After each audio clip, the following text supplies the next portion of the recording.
Welcome to अल हिकमत podcast. अस्सलाम वालेकुम। आज हमारे हाथ में कुरान का एक उर्दू तर्जुमा है और हम इसकी कुछ मशहूर कहानियों की तह तक जाने वाले हैं। जी, इन कहानियों में पैगंबर हैं, बादशाह हैं, जादूगर हैं और यहाँ तक कि बात करने वाले जानवर भी। बिल्कुल। लेकिन ये सिर्फ किस्से कहानियां नहीं है ना। हमारा मकसद इन परतों को खोलकर देखना है और समझना है कि इनमें आज भी हमारे लिए क्या गहरे सबक छिपे हैं। सही बात है। तो चलिए इसमें गोता लगाते हैं। शुरुआत एक बहुत ही बुनियादी सवाल से करते हैं जो इन कहानियों के केंद्र में है। ईश्वर कौन है और उसकी इबादत क्यों की जाए? मुझे लगता है इब्राहिम पैगंबर की कहानी इस पर सबसे अच्छी रोशनी डालती है। बिल्कुल। और उनकी कहानी का जो अंदाज है वो बहुत दिलचस्प है। वो अपनी कौम के पास जाकर कोई तकरीर या हुक्म नहीं देते। अच्छा? वो सवाल करते हैं। वो पूछते हैं, तुम लोग किस चीज की पूजा करते हो? लोग जवाब देते हैं, हम मूर्तियों की पूजा करते हैं और उन्हीं की सेवा में लगे रहते हैं। एक सीधा सा जवाब, लेकिन इब्राहिम उसे वही नहीं छोड़ते। नहीं, बिल्कुल नहीं। वो एक और सवाल करते हैं जो सब कुछ बदल देता है। वो पूछते हैं, जब तुम इन्हें पुकारते हो तो क्या ये तुम्हारी सुनते हैं या तुम्हें कोई फायदा या नुकसान पहुंचा सकते हैं? कौम का जवाब था, नहीं, ऐसा तो कुछ नहीं है, बस हमने अपने बाप दादा को ऐसा ही करते देखा है। अच्छा। और यहीं पर इसी जवाब में कहानी का सार छिपा है। ये तो बहुत बड़ी बात है। मतलब हम ऐसा इसलिए करते हैं क्योंकि हमेशा से ऐसा ही होता आया है। ये जवाब तो आज भी हमें हर जगह सुनने को मिलता है। यही तो, यहाँ सिर्फ रस्म की बात नहीं है। ये एक तरह से फर्स्ट प्रिंसिपल्स थिंकिंग का एक क्लासिक उदाहरण है। इब्राहिम ये नहीं पूछ रहे कि हम ये क्यों करते हैं, बल्कि वो पूछ रहे हैं कि क्या ये काम करता भी है। बुनियाद पर सवाल उठा है। हाँ, बुनियाद पर। क्या एक मूर्ति सुन सकती है? क्या वो तुम्हारी मदद कर सकती है? ये सोच आज भी उतनी ही जरूरी है, चाहे वो कोई सामाजिक परंपरा हो, कोई ऑफिस का कल्चर हो या कोई बिजनेस मॉडल। ये दिलचस्प है क्योंकि अक्सर परंपरा को इज्जत की नजर से देखा जाता है।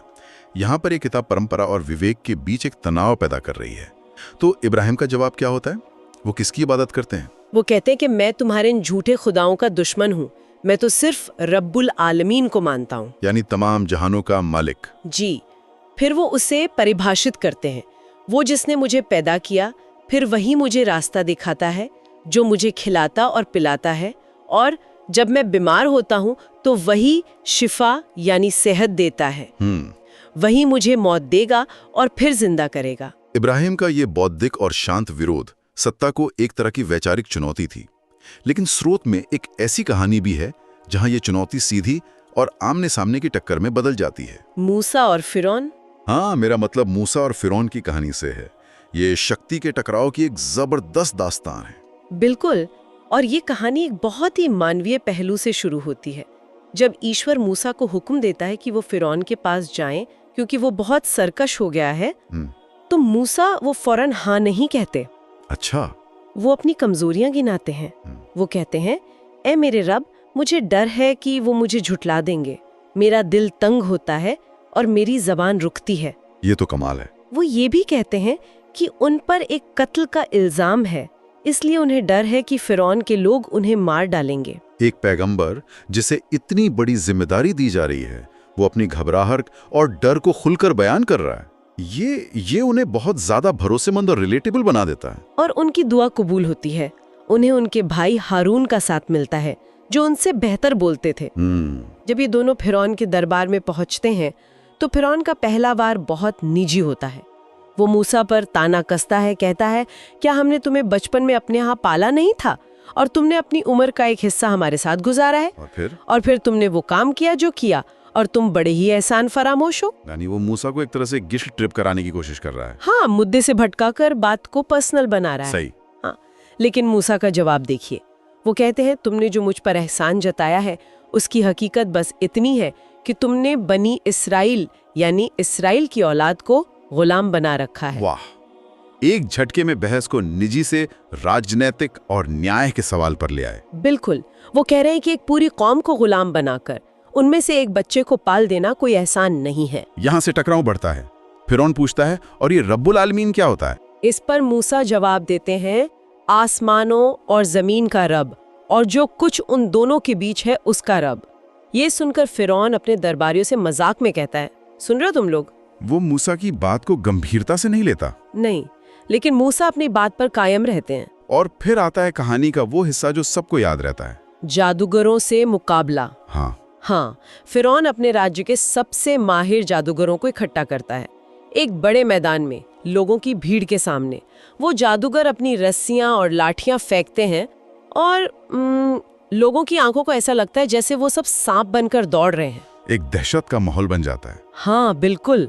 और फिर मूसा अपनी लाठी फेंकते हैं और वो एक असली विशाल अजगर बनकर उनके सारे नकली सांपों को एक एक करके निगल जाती है। यहाँ कहानी में सबसे बड़ा मोड़ आता है। वो जादूगर जो अभी अभी फिरौन से इनाम का वादा ले रहे थे, वो सच को पहचान लेते हैं। लेकिन ये बदलाव इतनी तेजी से कैसे आया? मेरा मतलब, क्या ये सिर्फ चमत्कार का असर था या वो जादूगर होने के नाते असली और नकली शक्ति के बीच का फर्क फौरन समझ गए? ये बहुत अहम सवाल है।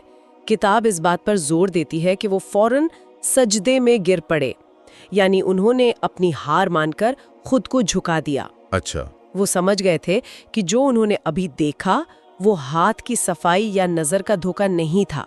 वो जादू की सीमाओं को जानते थे और ये उससे कहीं बढ़कर था। तो उन्होंने ऐलान कर दिया? उन्होंने ऐलान किया, हम रब्बुल आलमीन पर ईमान लाए जो मूसा और हारून का रब है। और फिरौन का अहंकार यहाँ अपने चरम पर पहुंच जाता है। वो गुस्से से कहता है, मेरी इजाजत के बिना तुम उस पर ईमान ले आए।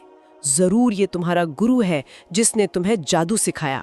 और फिर धमकी देता है। हाँ, वो उन्हें धमकी देता है, मैं तुम्हारे हाथ पैर उल्टी तरफ से कटवा दूंगा और तुम्हें खजूर के तनों पर सूली चढ़ा दूंगा।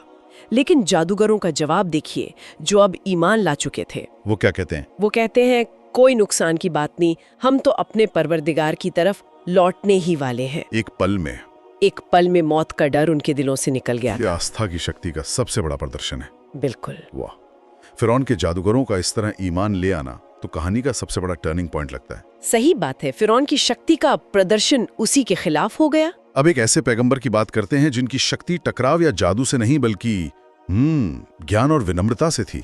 यहाँ तक कि वो जानवरों की बोली भी समझते थे। सुलेमान। हाँ, सुलेमान की कहानी तो बिल्कुल किसी फैंटेसी नॉवल जैसी लगती है। ये सच है, उनकी कहानी में शक्ति का एक बिल्कुल अलग रूप दिखता है। एक मशहूर वाकया है जब सुलेमान अपनी पूरी सेना के साथ, जिसमें इंसान, जिन्न और परिंदे शामिल थे, एक घाटी से गुजर रहे थे। ये चींटियों की घाटी थी। और वहाँ जो हुआ वो अद्भुत है। वहाँ एक चींटी ने बाकी चींटियों को आवाज लगाई, ए चींटियों, अपने अपने घरों में घुस जाओ, कहीं ऐसा ना हो कि सुलेमान और उसकी फौजें तुम्हें कुचल डाले और उन्हें खबर भी ना हो। और सुलेमान ने ये सुन लिया। हाँ, एक बादशाह जो इतनी बड़ी सेना का लीडर है, वो एक चींटी की बात सुन रहा है। किसी और शासक की जगह होता तो शायद इसे अपनी बेइज्जती समझता या नजरअंदाज कर देता। लेकिन सुलेमान की प्रतिक्रिया देखिए, वो ये सुनकर मुस्कुरा देते हैं। गुस्सा या घमंड नहीं करते। नहीं, इसके बजाय वो फौरन ईश्वर से दुआ करते हैं, ए मेरे परवरदिगार, मुझे तौफीक दे कि मैं तेरी उस नेमत का शुक्र अदा करूं जो तूने मुझ पर और मेरे माँ बाप पर की है। ये आज के लीडर्स के लिए एक बहुत बड़ा सबक है। बिल्कुल। अक्सर छोटी छोटी आवाजें टीम के सबसे जूनियर सदस्य की बात अनसुनी कर दी जाती है। यहाँ एक बादशाह एक चींटी की बात पर ध्यान दे रहा है और अपनी शक्ति पर घमंड करने के बजाय सुनने की इस क्षमता के लिए ईश्वर का शुक्रगुजार हो रहा है। कमाल का नजरिया है। इसी कहानी में एक और दिलचस्प किरदार है, हुदहुद नाम का एक पक्षी। हाँ, एक बार सुलेमान परिंदों का जायजा ले रहे होते तो देखते हैं कि हुदहुद गायब है। वो नाराज होते हैं और कहते हैं कि अगर उसने कोई वाजिब वजह नहीं बताई तो मैं उसे सख्त सजा दूंगा। लेकिन थोड़ी देर में हुदहुद वापस आता है और एक बहुत बड़ी खबर लेकर आता है, सबा की मलिका के बारे में। जी, वो कहता है, मैं सबा नाम की एक जगह से एक यकीनी खबर लाया हूँ। वहाँ की हुक्मरान एक औरत है जिसे हर चीज हासिल है और उसका तख्त बहुत शानदार है। और वो अल्लाह को नहीं मानती। हाँ, वो कहता है, मैंने देखा कि वो और उसकी कौम अल्लाह को छोड़कर सूरज को सजदा करते हैं। तो एक छोटा सा पक्षी एक इंटेलिजेंस एजेंट का काम कर रहा है एक तरह से। हाँ। और फिर वो वाकया आता है जब सुलेमान उस मलिका का तख्त अपने दरबार में मंगवा लेते हैं। हाँ, और वो भी पलक झपकने से पहले। ये उनकी शक्ति और उनके नियंत्रण का एक और प्रदर्शन था। लेकिन इसका मकसद मलिका को नीचा दिखाना नहीं था, बल्कि उसे एक बड़ी हकीकत से रूबरू कराना था। यहाँ ये समझना जरूरी है कि किताब इस बात पर जोर देती है कि ये शक्ति सुलेमान की अपनी नहीं थी, ये ईश्वर की दी हुई थी। अच्छा। जब वो तख्त को अपने सामने रखा हुआ देखते हैं तो वो कहते हैं ये मेरे परवरदिगार का फजल है। फजल यानी उसकी कृपा या मेहरबानी। बिल्कुल। वो आगे कहते हैं ताकि वो मुझे आजमाए कि मैं शुक्र करता हूँ या नाशुक्रगुजारी। ये फिरौन के अहंकार से बिल्कुल विपरीत है। एकदम। फिरौन अपनी ताकत को अपनी मानता था, जबकि सुलेमान अपनी हर कामयाबी को ईश्वर की देन और एक इम्तिहान समझते थे। तो हमने देखा कि कैसे पैगंबरों को झुटलाने वालों का क्या अंजाम हुआ, जैसे फिरौन। किताब में और भी ऐसी कौमों का जिक्र है और जब हम उन्हें एक साथ देखते हैं तो उनमें एक पैटर्न नजर आता है। हाँ, एक साफ पैटर्न है। नूह, हूद, सालेह, लूत और शुएब जैसे पैगंबर अपनी अपनी कौम के पास एक ही संदेश लेकर आते हैं। क्या संदेश? अल्लाह से डरो और मेरी बात मानो। मैं इस काम के लिए तुमसे कोई बदला या मजदूरी नहीं मांगता, लेकिन हर बार कौम के सरदार या अमीर लोग उन्हें झुठला देते हैं। और झुठलाने की वजहें भी लगभग एक जैसी लगती हैं। बिल्कुल। वजह होती है घमंड, दुनिया की चीजों से बहुत ज्यादा लगाव या बस परंपरा से चिपके रहना। अच्छा। जैसे कौम आद के बारे में बताया गया है कि वो हर ऊंची जगह पर बस दिखावे के लिए बड़ी बड़ी इमारतें बनाती थीं। कौम समूद के लोग पहाड़ों को तराश कर मजबूत घर बनाते थे और अपनी कारीगरी पर घमंड करते थे। और शुएब की कौम कारोबार में बेईमान थी, वो नाप तौल में कमी करती थी और हर बार नतीजा तबाही होती है। ये कहानियां एक तरह की चेतावनी की तरह लगती हैं। जी। ये तो हुई इनकार करने वालों की बात। तो फिर इस किताब के मुताबिक एक अच्छे इंसान या जिसे रहमान के बंदे कहा गया है, उसमें क्या खूबियां बताई गई हैं? हाँ, ये तो इन किरदारों के ठीक उलट होनी चाहिए जिनकी हमने अभी बात की। यह है कि रहमान के बंदे वो हैं जो जमीन पर नरमी और विनम्रता से चलते हैं। यानी फिरौन और उन घमंडी सरदारों के बिल्कुल उलट। एकदम। और दूसरी खूबी, जब जाहिल लोग उनसे उलझते हैं तो वो सलाम कहकर गुजर जाते हैं। मतलब लड़ाई झगड़े में नहीं पड़ते। नहीं, वो शांति से किनारा कर लेते हैं।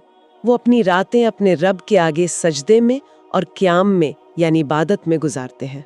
उनके खर्च करने के बारे में भी कुछ दिलचस्प बताया गया है। हाँ, ये बहुत व्यावहारिक बात है।